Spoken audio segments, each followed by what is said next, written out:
Yeah. Ladies and gentlemen, welcome to this week's exceptional Inspiring Leadership podcast, where you got two middle-aged men in Lycra. Here we are in our Ride for Unity Beautiful. tops with Daniel, the man who made it all happen, with pulling together an amazing team of people. And as Sun Tzu said, the greatest leader that people said, we did it ourselves. And he was one of those lovely people who made himself invisible. He was so important, he was invisible, but he was so important, he was visible, and pulled together an amazing team, particularly with Sarah and Leah, who we've had, both of them, on the podcast already. So Daniel, welcome. You're an entrepreneur. You have had many successful businesses. You invest in many successful businesses, one or two that maybe haven't worked, but we all learn from those, don't we? We can't be always doing success. We have to learn from some of our disappointments and setbacks. Wasn't it Mandela who said, I either succeed or I learn something?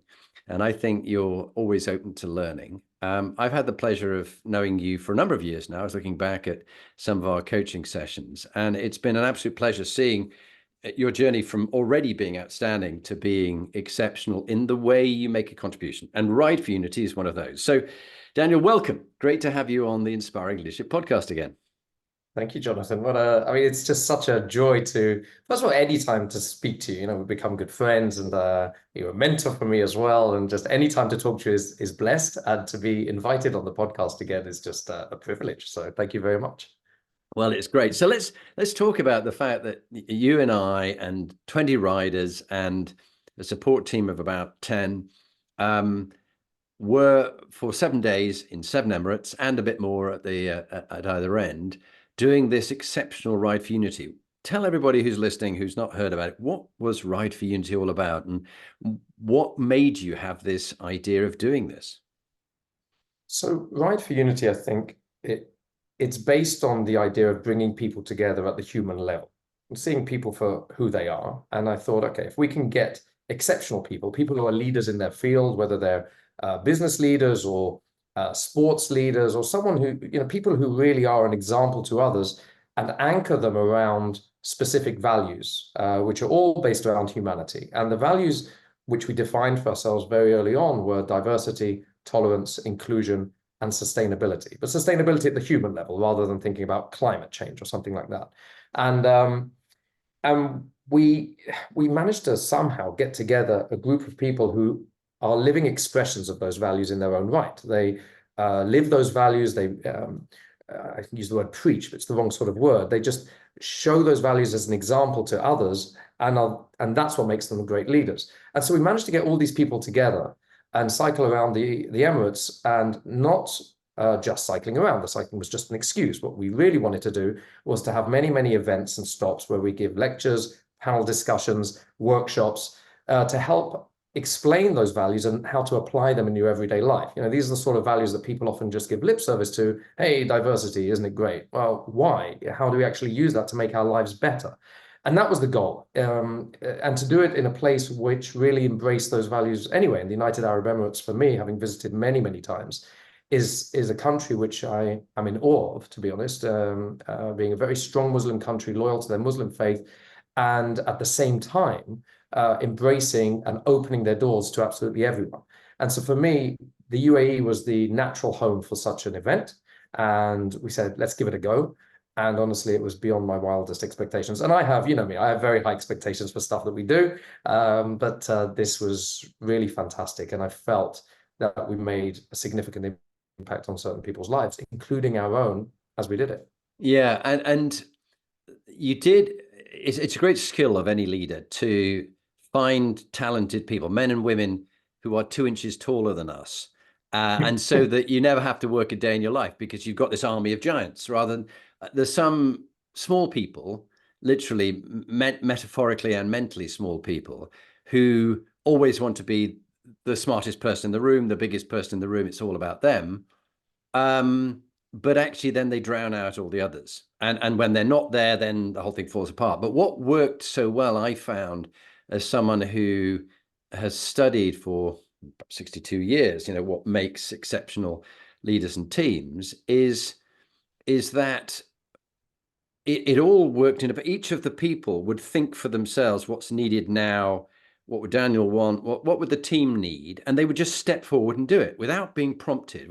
It was almost like a whole load of autonomous, highly talented individuals with the values of diversity, equality, sustainability, and inclusion, but with this common calling of the difference that we wanted to make in a world that's got so much trouble and strife. We were using sports as the sort of the mission, the vehicle to bond us all together. And I remember, particularly when we were out in the middle of the desert, at one of the stops with the wonderful plastic sheeted mattresses and the base living that we had there, which was great, because then next day you had a lovely hotel, which was superb. In the comparison is reminds me as a young officer that the commandant said to us as we were young 18-year-olds, gentlemen, you'll never be rich men, but you will live the lives of rich men. There will be moments when you'll be in a dirty, muddy trench side by side with your soldiers, wet, cold, and shivering. And there'll be other moments where you'll be having a fine dinner with silverware and the band playing,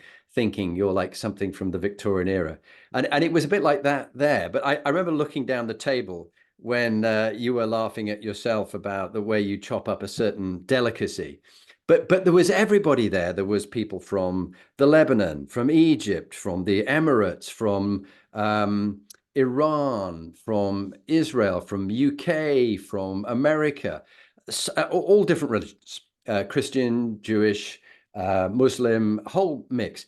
But we were all like the best of mates, but yet we didn't know each other 3 days before then. And yet very quickly, with shared hardships, shared objectives, we came together. What's your thoughts? How did that happen? Well, I think you said it. It's when you can, people need to anchor around something.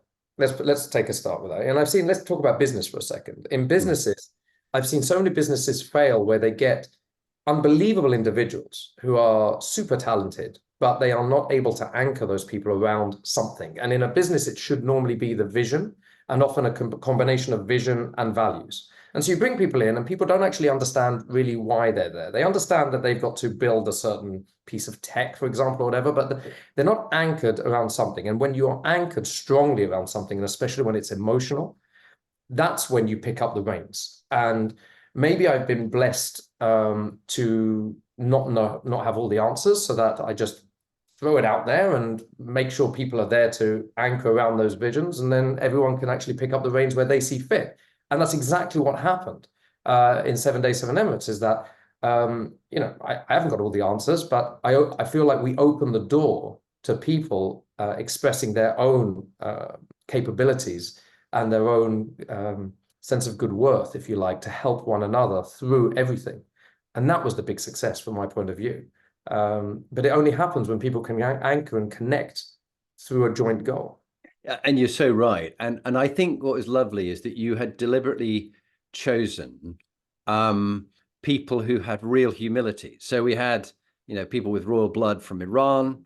We had a member of the royal family from the Emirates, but they didn't want to be promoted about that. It wasn't, please don't call me that, just I'm just this.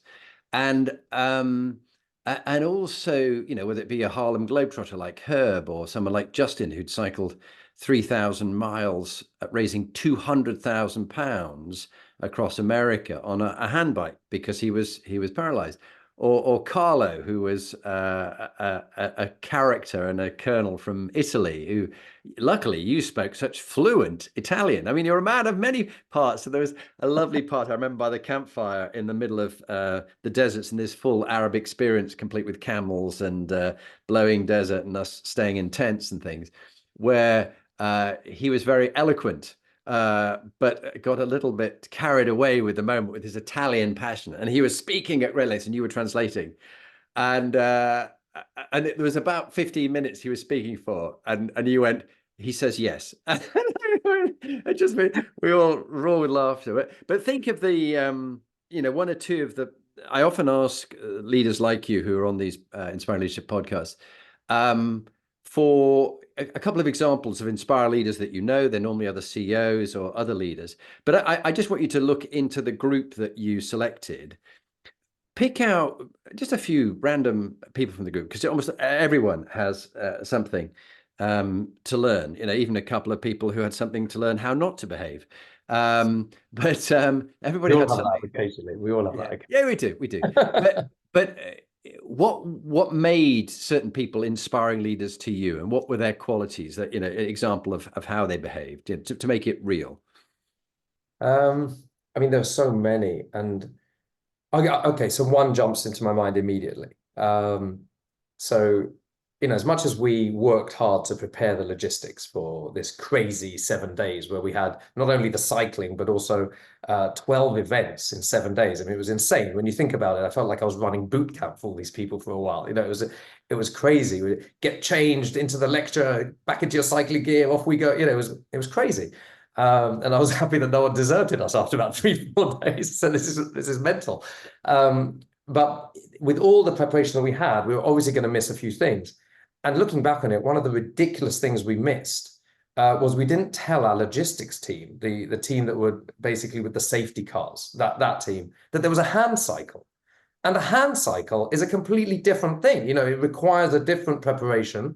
And Justin, because he's paralyzed, he cycles in a hand cycle. He cycles amazingly, but it requires something different. And every time Justin came across a speed bump, a big one, he actually had to be lifted over the speed bump by someone. And so that was, we weren't prepared for that. And Jimmy, who is a guy I've just fallen in love with, what an amazing guy, Jimmy Ibrahim. We're now great friends. He just took it on himself that he was going to be the one to race forward when he saw a speed bump or heard from the safety car that there's a speed bump. He'll race forward, wait for Justin, lift him over the speed bump so that we wouldn't have to wait. And it just became his job, not because someone told him to do it, just because he said, I'm going to do that. And it's just one example of what you said. No one told him. We didn't prepare. We had no idea. And all of a sudden, Jimmy took it on, and it made it even more beautiful, because then you've got someone giving from himself to help another member of the team, and everyone else looking on and learning from that as well. That's something that stuck in my mind. I can still see it, as he paces forward and gets ready to lift Justin over the speed bump. That was a beautiful thing. And there are probably so many examples. It's almost unfair to single out one, but I don't know why that one stayed in my mind. And give us another example as well, because there's a couple more people you could mention. Okay, so I mean, there's loads. There really are. Carlo. Okay, so Carlo Calcagni, who is an unbelievably unique character, a national hero in Italy, really, and just because of the way Italy is, which is quite isolated by language, outside of Italy, not that many people will have heard of Carlo. Within Italy, he's a national hero. Been through the military, very decorated officer. And he suffers from a number of ailments because of his experiences in war. And he has become just an inspiring person because he overcomes almost anything. He carries 30 kilos of oxygen on his tricycle to enable him to live, not just to cycle. And then he cycles about 3 times as much as any of us anyway. I remember at the Ajman Charity School that we visited, we had a whole schedule of activities for the children, playing basketball with them, playing football. Faisal and Fatima were going to be giving them talks. And I hadn't scheduled anything for Carlo. And Carlo is not used to not being in the center of attention. And he sort of sat on the side and sort of waiting to do something. He wasn't happy to just sit on the side. He just sat on the side. And I remember, I think it was Sarah came up to me and goes, think about Carlo for a second. So I was like, oh, okay. And in the whole chaos of it all, I remember saying, okay, the kids are now, we've got time. Let them have a 5-minute talk with Carlo, which is a crazy thing to think it's just going to be 5 minutes. And every time we had a session with the kids, and we had 5 of these, we'd send the kids at the end of their basketball and football antics to go and chat to Carlo. Now, Carlo speaks Italian, so he needed a translator into Arabic. And there was a lovely Lebanese woman there, Thuraya, who was really helping out. And it just become one of the most wonderful things, as if it's like perfectly prepared beforehand. And he then cycled the kids around with just this glee on his face that was mirrored in the children's faces, and the kids running after his tricycle, like something out of the movies. And just his ability to go from just sitting on the side, not really knowing how he's involved in this event, to being a main attraction there, he felt so fulfilled. And then that, of course, was reflected in the joy that he gave to the children. That was a lovely one as well. Yeah, it was. And I think another nice thing that you did, 20 people was a really good number for the sort of cyclists, the business people cyclists who'd also give lectures or speak or panels. And you ran some really great panels. You were a very good facilitator, I must say, to bringing people in. And a TEDx style speech, which I think we need to record and get you on TED for that one, I think. But with all that collection of people, what was also nice was you had about 4 occasions where you had it open to the public. Not only do we have, I mean, particularly in Ras Al Khaimah,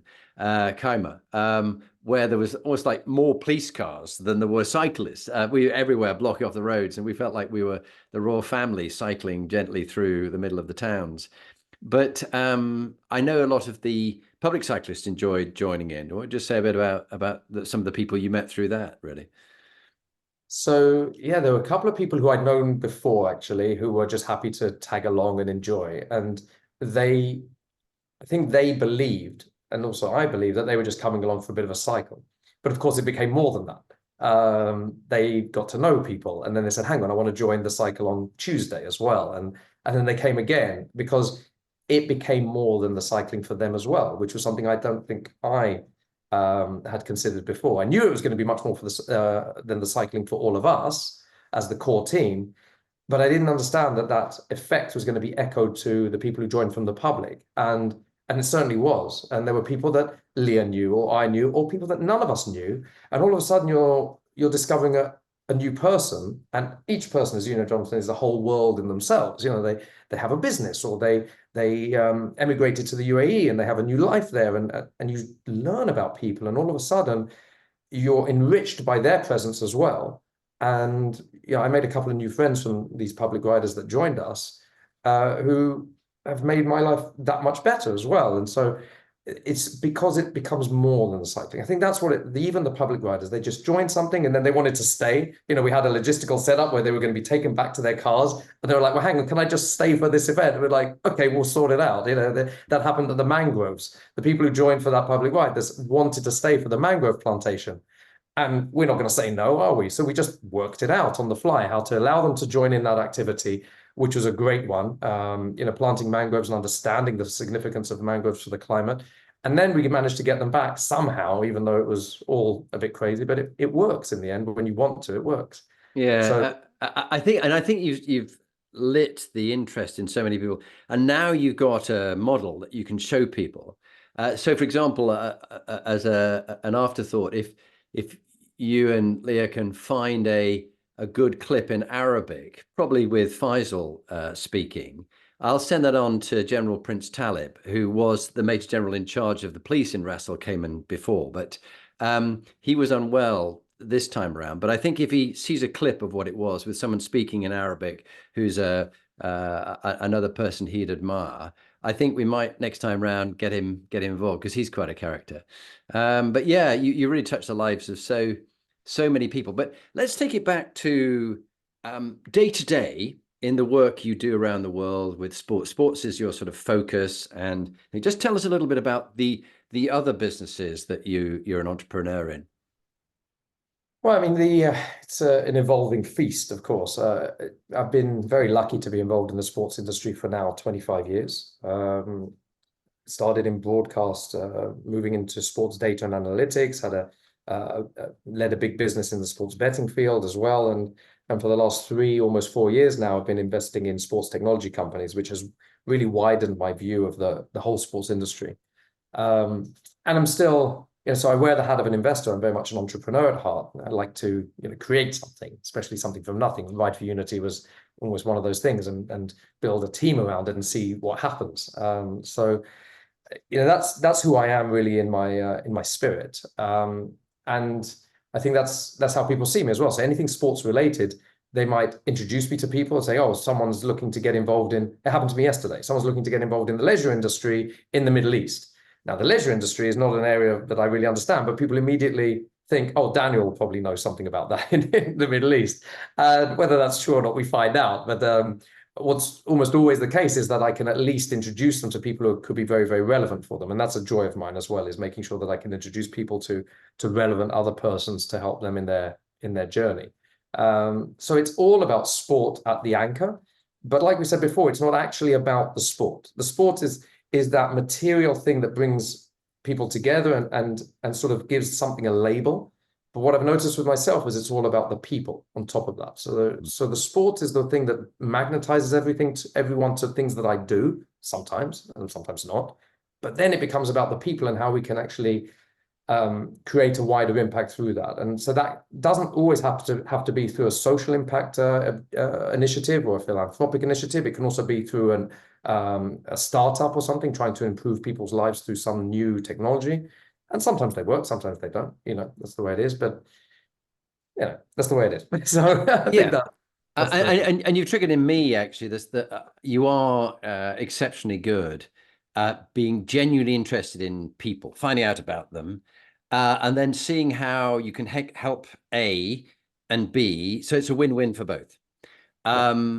And you feel good that you've helped improve things to the art. I mean, I think among your many successes in your life, I do think the Ride for Unity, when you're croaking on your last day, will go, that's something I'm genuinely really proud of. Not only that, but what was lovely is Raquel, your wife, had to stay behind and hold the fort because she has a very busy job. But you had all three of your children and your mum managed at Yeah. different stages to come out there. So we saw the whole clan, which was lovely, and everybody threw themselves into it and also gained hugely from it. And we did in seeing all aspects of you. But I do think it's interesting.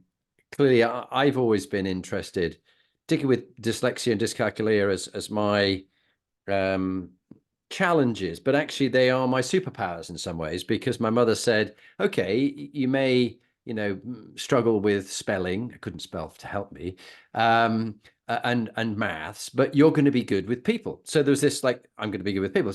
So in some ways embedded in there is that I genuinely am interested in people and their stories, hence doing this podcast, which it's my give back. I do it for free. It's my way of paying back to a society from leaders like you and others that have learned something.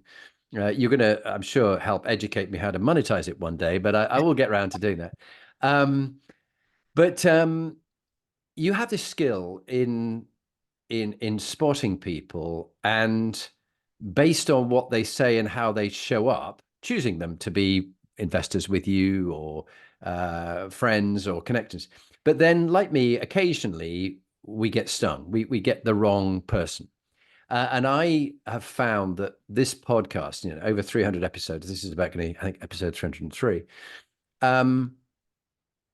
I don't really take agencies who say this person's exceptional, please have them on your podcast. Well, firstly, they're paid to get that person on the podcast, and unless there's someone I've heard of publicly, where for example, Stephen Covey, who was the agency, approached me, and he's a joy, and he's become a good friend of mine, and we're going to do more work together because his father's 7 Habits 50 years ago was seminal for so many people, and now his Trust and Inspire is really exciting.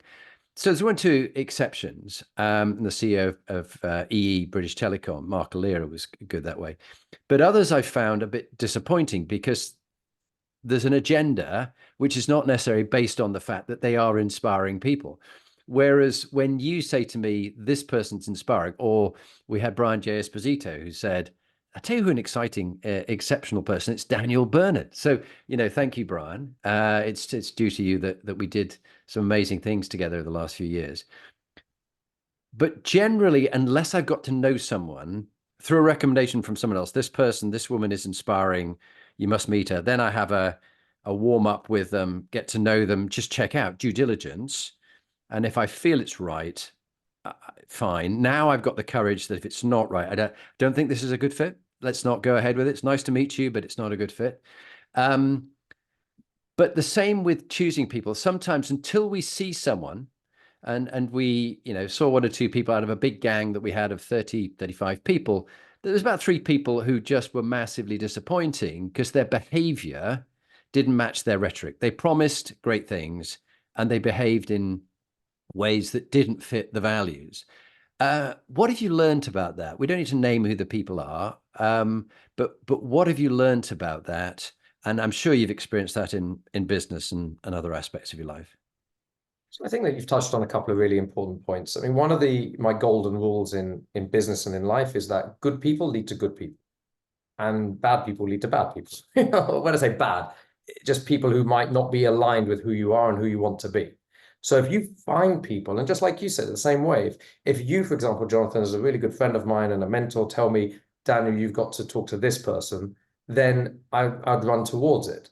And you get to a certain stage in life where everyone's trying to introduce you to various people, and you've got to be very careful and very wary. And then there's the other.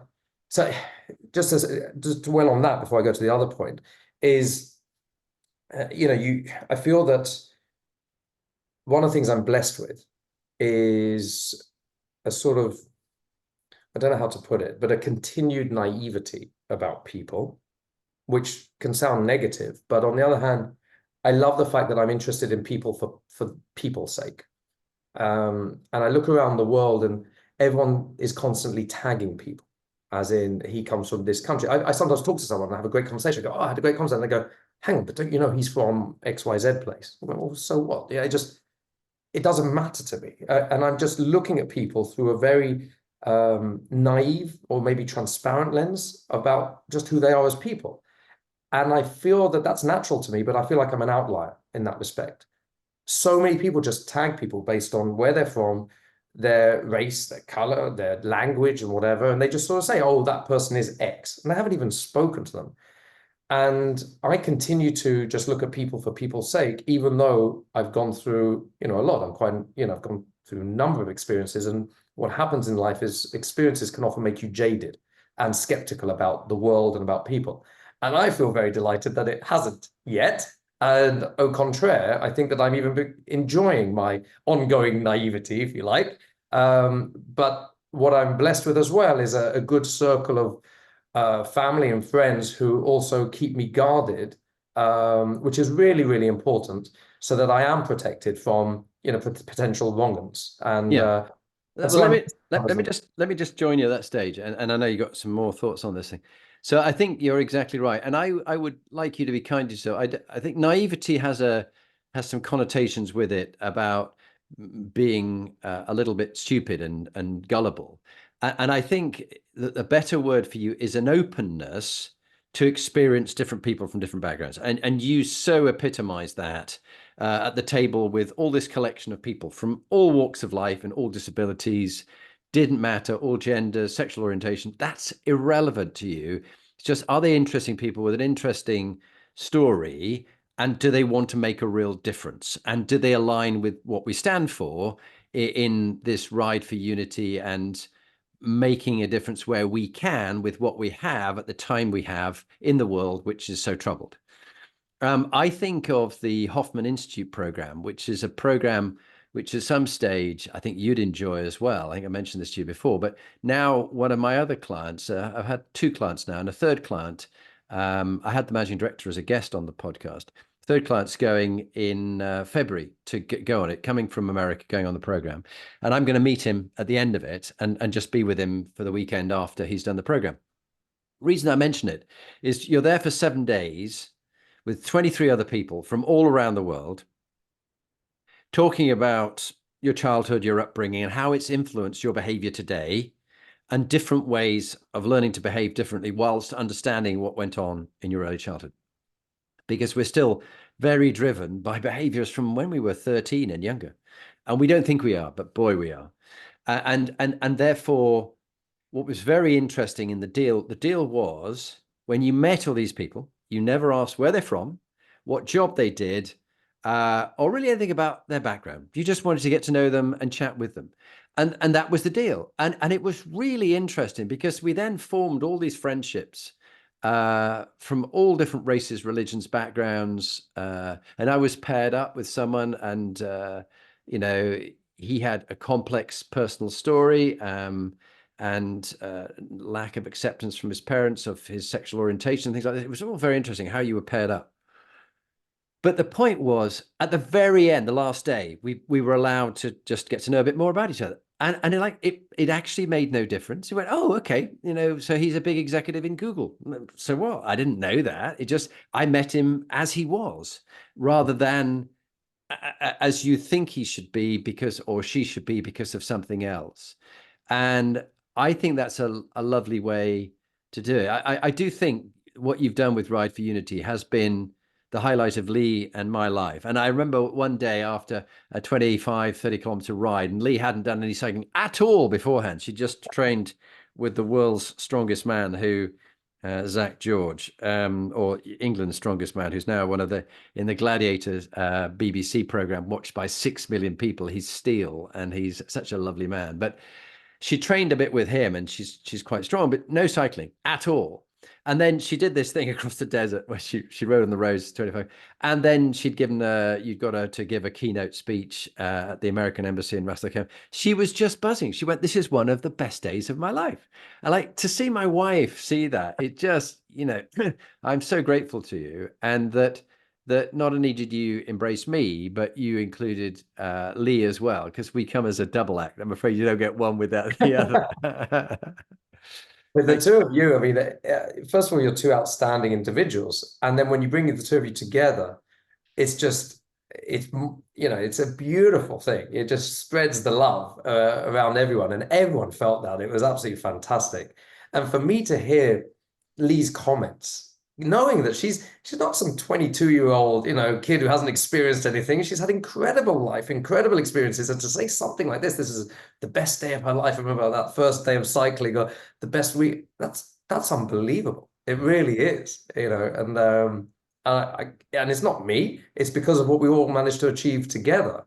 That gave a platform for us all to benefit from it, and hopefully for us to create an impact amongst others, which I definitely feel we did. But that is amazing for me to hear. It really is.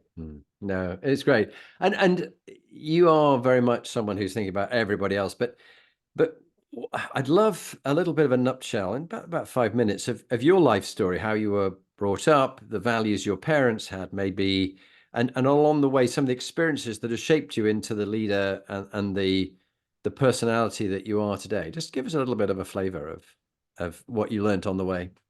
So I think that one of the key things about me, and like I said, I naturally embrace lots of different people. It doesn't, matter to me. I find it fascinating, find it interesting. I think that's just why it's natural. I didn't have to teach myself, is because when you think about who I am and my background, my mother was born in India to Iraqi parents, and she then moved to England when she was a teenager.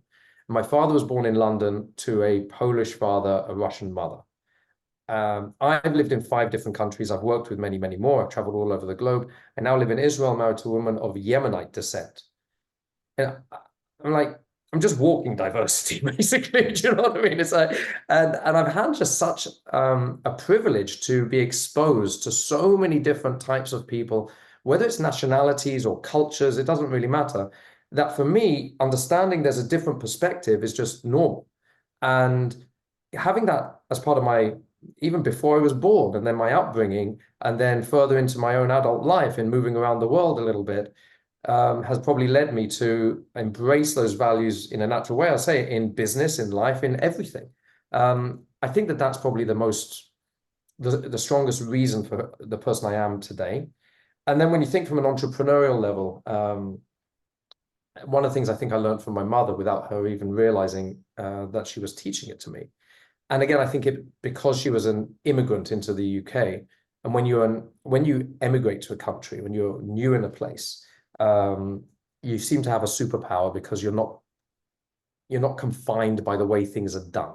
Do you know what I mean? And I felt that when I lived in different places. You don't even know what the box is to live in. Do you know what I mean? You're just new there, so you just act in an open way, and that's why a lot of immigrants are very successful, because they just break the rules without even realizing they're breaking the rules. I'm not saying the rules, but the norms. They're sort of just recommendations. Whereas if you've grown up and lived in one place all your life, you sometimes can't help it, but you live in that manner. This is the way it's done. This is the way it's always done. And you continue.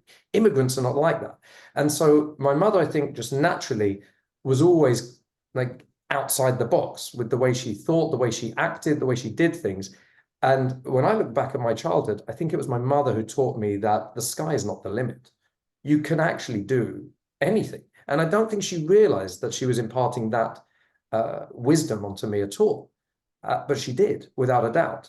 And it makes me feel that, yeah, okay, this is the way businesses are built. Okay, fine, that's what you think, but let's try something different because I think it might work this way. Sometimes it works, sometimes it doesn't. But the attempt itself teaches you that you can widen the scope of almost everything. And I just want to build on that, and you can carry on the story, please, afterwards. But having Leah Tedrow on, and I didn't realize that her mother was Vietnamese and her father was American. They met in the Vietnam War. She was, and then moved to America and lived around. So she also, as one of the key people, as the managing director of a strategic communication business, you brought her in with you and Sarah as the sort of three founders to make this thing happen. But yet, for her, everything about Ride for Unity also resonated with her life story. And I'm not sure whether it was her or somebody else said there's an awful lot of CEOs who are from immigrant backgrounds. I'm thinking about two of the big CEOs that I've got, one in America and one in Germany. Both, no, and another one on the West Coast of America who's a chief technology officer, all from Indian backgrounds, but immigrants in those different countries, but hugely successful because they'll think differently, and also success is important to them. It's almost like to prove that they're good enough in some ways. Like I feeling that I was dyslexic and stupid and been told by my teachers I was thick and going to become a dustman, that I've had to prove myself. There's some poor lady who's long buried, who I'm still trying to prove to her that I'm not thick, which is why I became a visiting professor at a business school, because I had to prove I was academically clever enough. But actually, let go of it all. Yeah. However, it is this need to prove ourselves at the same time as being open to different things and absorbing new things. And you're a lifelong learner. That's why it's always been such a joy coaching you, because you go, okay, yeah, I haven't heard of that one. Let me go, and you're an early adopter. Let me go and experiment with that. I'll go and practice that particular way of being with people or understanding others, or a meeting technique. Yeah, I think you're onto something very powerful there. So what else has shaped you? And then we'll move on to a couple of other thoughts. Um, well, I mean, if we think about, so if I think about the entrepreneurial thing coming from my mother, um, I've become quite spiritual in my life, and my ethical code, moral code, has become a really, really important part of who I am. And I think for that, I've got a lot to thank my wife for. Hmm.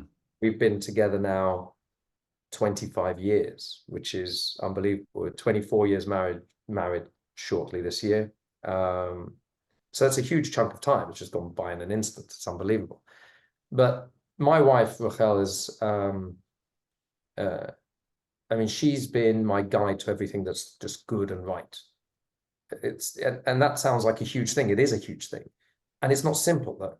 We get, especially men, just very generally, we get blinded by things. We get, there's a nice glittery thing over here, shiny thing. Let's go look over there, look over there. And that's all fine as long as you're sticking with your compass. You talk about this a lot, sticking with your moral compass and other compasses as well, that you're on the right path in life and not going astray. And I feel that my wife has been the key in making sure that I don't fly off into directions that wouldn't suit me and who the man I want to be.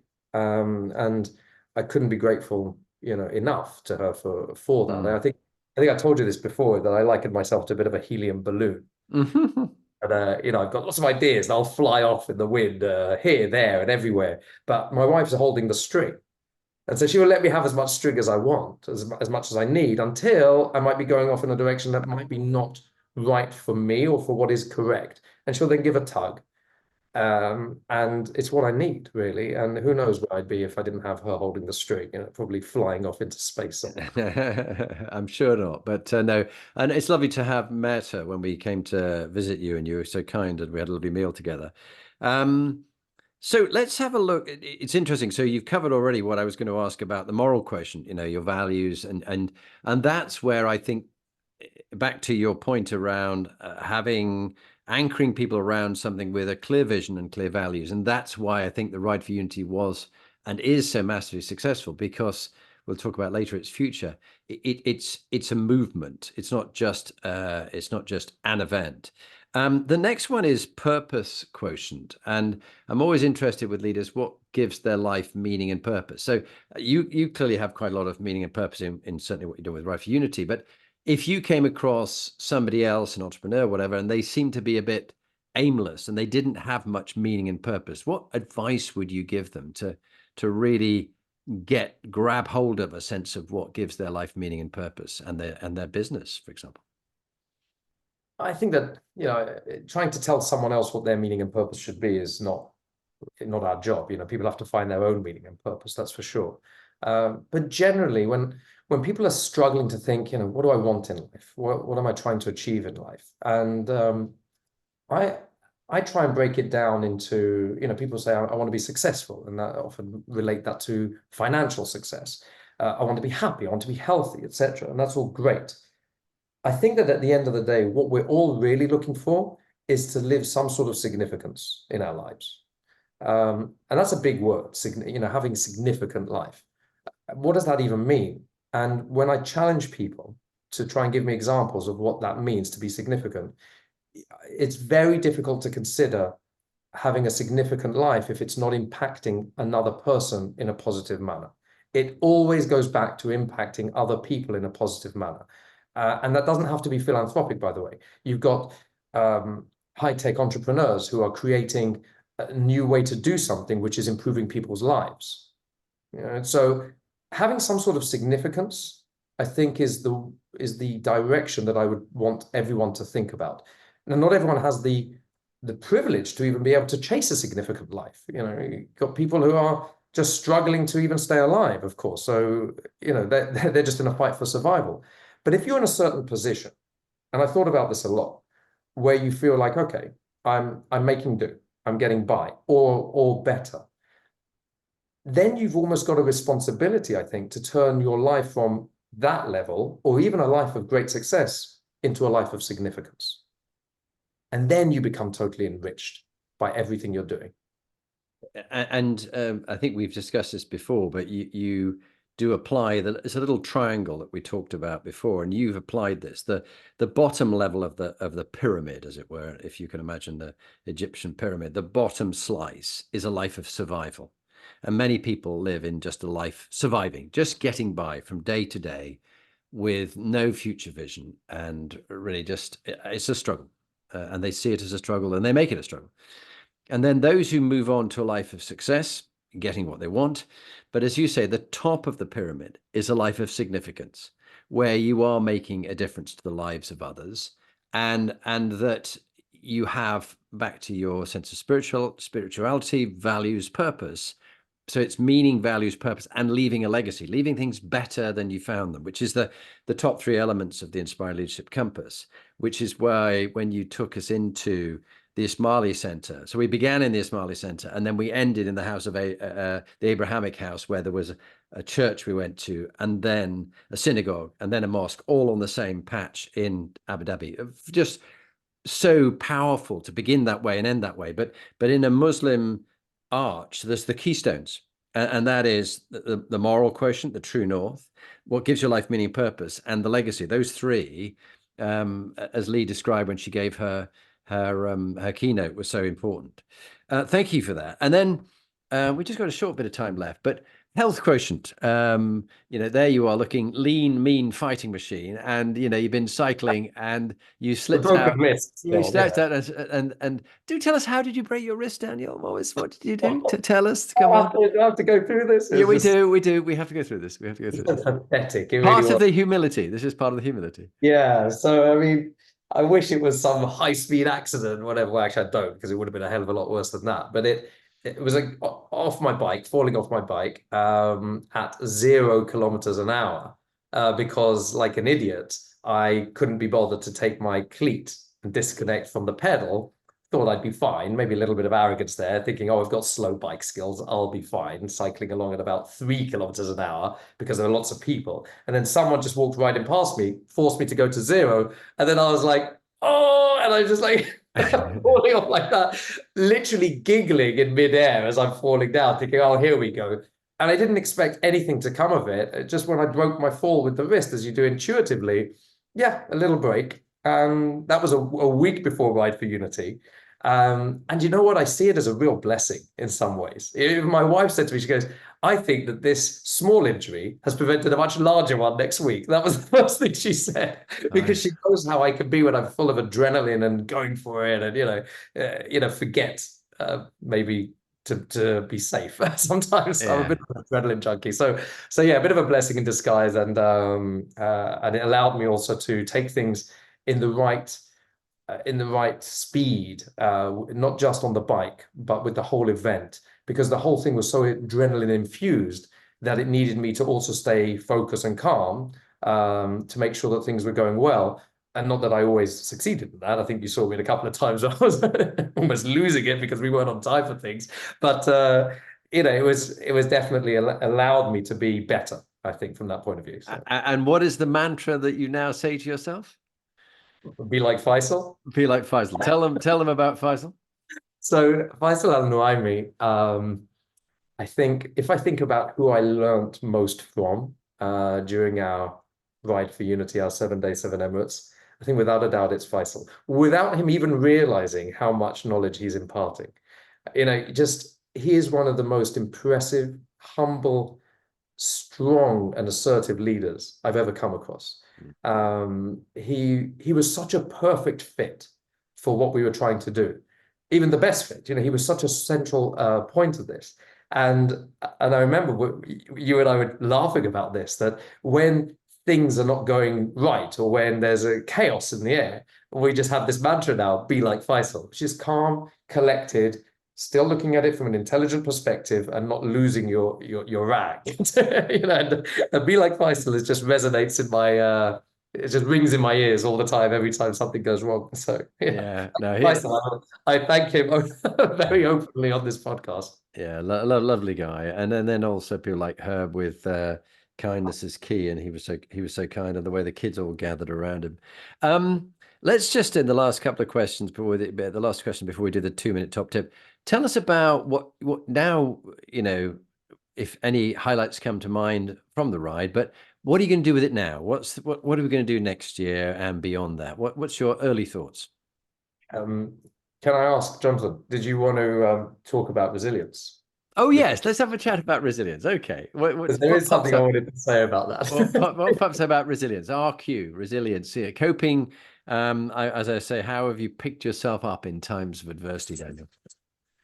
So we all face adversity. We all face difficult times. And I've taught myself a specific method for coping through adversity, which has really, really helped me get through some difficult times. And it goes like this. I call it the zoom out, zoom in method. So the first thing is if we assume that life just goes like this, there's peaks and troughs, there's good, there's bad, we have ups and we have downs. We just have to assume that that's how life is. Um, and then when you're going through a very, very difficult time and you feel like you're banging your head against a brick wall and nothing's going right for you, then the first thing you should do is, first of all, zoom out so you can have another view of that wave. And you understand, okay, so I'm right in that trough. I get it. I get it. But I also get it as part of the bigger picture. So zooming out allows me to calm down, saying, okay, I know that it's just a period I'm going through. I don't know how I'm going to get out of it, but at least I recognize the fact that I'm in that trough and it's not going to last forever. Then what I need to do to deal with it is what I've taught myself is to then zoom right back in and then say, okay, if I focus on the bleakness, it's just going to get worse. People have this tendency to say, oh, I'm in a terrible period. I'm in a terrible period. And it just makes it worse because they're just surrounding their thoughts with negativity. So I just literally have learned to force myself to ignore anything apart from today. Like I have a mantra that I say to myself, Daniel, just today. I don't think about tomorrow. Don't think about the next day. Just today. How do I make today as best as it possibly can be? Because I know that if I do that, then I statistically have a better chance of making tomorrow slightly better, and so on and so forth. So if I have that belief, then just zooming in after I've zoomed out and understood the big picture, zooming in and saying, just today, and forcing myself to just like not think of the bleakness or anything else that might happen tomorrow or the next day, just today. These are the cards I've got. How do I play them as well as I possibly can just today? And I've noticed that that has been a very, very useful tool to Mm. quicker than otherwise you would get out of difficult times. I really love that. It's almost like that's an extra top tip you've given us. And I would add in a couple of extra techniques that I've learned over the years from different people.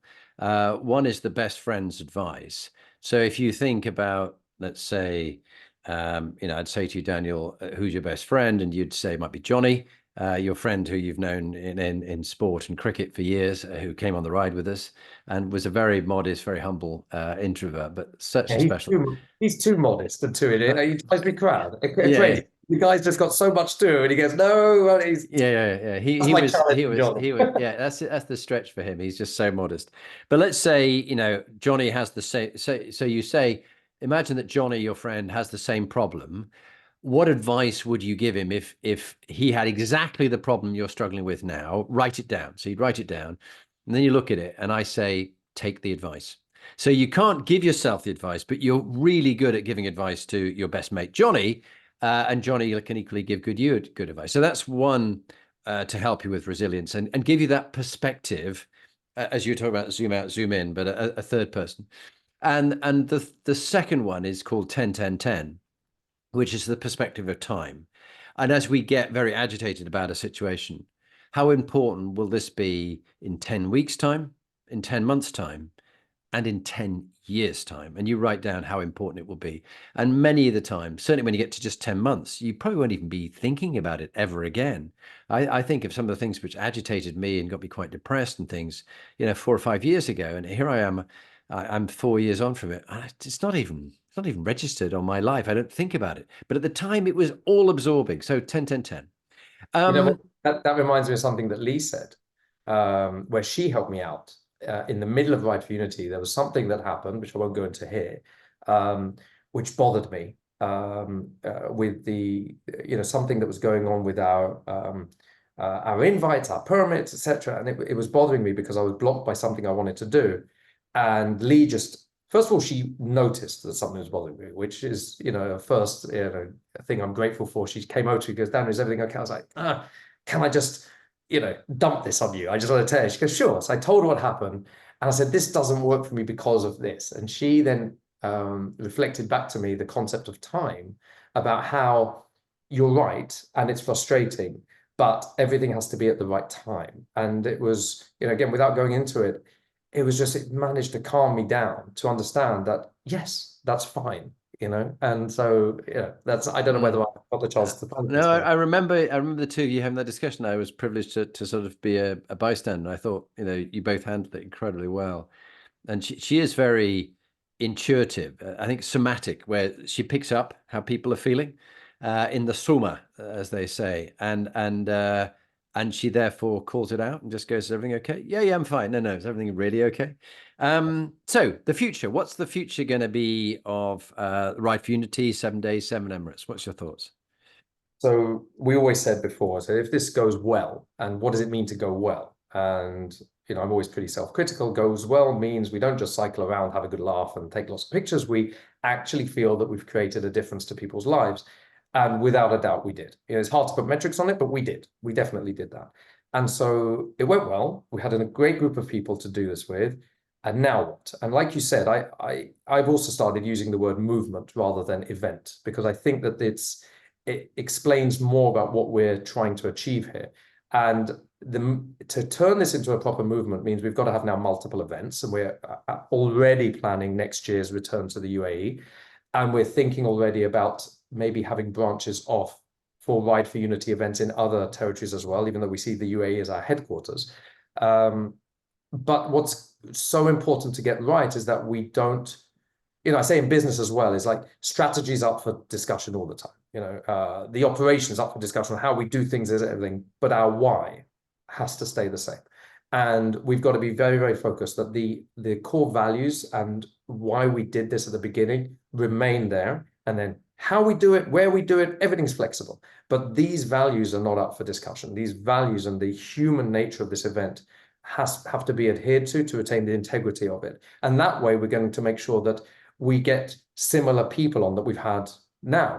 Obviously everyone is welcome back, and we've got to make sure that if we expand the group, it's with a similar vibe, that even if people are amazing leaders in their own right, they are putting the mission ahead of everything. Just like in every good business, by the way, or every good partnership. The best litmus test of partnerships, by the way, is the priority level. Most business partnerships, people think first and foremost about themselves. What do I get out of this partnership? And then they think about the business, and maybe they'll think about their partner. And I see that happening all the time. The best and most successful business partnerships are where the individuals think first about the business, what's best for the business, first of all. Then they think what's best for my partner. And then they think what's best for me. And when that's the case, everyone is aligned and pulling in the same direction. And so when it comes to the right for unity, obviously I translate everything back to a business mentality because that's where I'm coming from, but it's the same. If everyone who's involved thinks, how do we promote the vision first and foremost? How do we help each other to promote that vision? And then what do I get out of it last of all? That's when the magic happens. Fantastic. Beautifully put. So let's do the final 2-minute top tip. So Daniel, would you mention who you are, say what you do day to day, but particularly that this talk has been about Ride for Unity, a little gem of an idea that you brought to fruition with a great team, and what your practical top leadership tip would be to those out there that's helped you. So my name is Daniel Bernard. I'm a sports industry investor and entrepreneur. And my tip for leadership is as follows. My thoughts on leadership have evolved a lot over the last few years. And I think that where I see it now is that instead of being at the front or some sort of commander where everyone follows you and you take them wherever you think is right for them, I've started to develop this thinking that you should be more of a shepherd. You need to be at the back to guide people and let them lead themselves into a future that's right for them, because we don't really know what everyone is supposed to be, what they're supposed to become. But if we can use our experience, our knowledge, our wisdom, if we've got it, to help guide them in the right direction, then they will find the best future for them. And I think I've come to feel that that is what leadership is really all about. And you need to be the shepherd that people need rather than the commander that they think they want. Be the shepherd. Beautifully put. Daniel, as always, a real honor and a privilege to be part of your Ride for Unity team, to be a friend of yours, and for my wife and I to get to know your family and vice versa. But thank you for being on the Inspiring Leadership Podcast. Thank you. It's been a pleasure and a privilege, as always.